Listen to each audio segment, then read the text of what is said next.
شايف جارك او زميلك في الشغل او زميلك في الدراسة او قريبك او اي حد ربنا اداله قرش، ربنا اداله بيت، اداله مال، اداله جاه، اداله سلطان، ايا كان هو ربنا اداله ايه.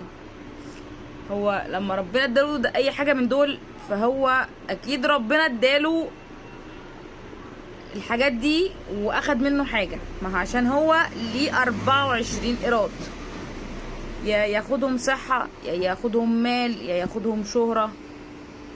هو ربنا زي ما هو بقى ايه كاتب له ياخدهم ايه. ف مثل بيقول ايه، اللي بياكل لوحده بيزور، واللي يبص بعينه يعوق. فما نبصش على حاجة حد او حد ونقول ده عنده ده عنده ده عنده. هو ربنا كرمه وربنا يزيده ويدينا.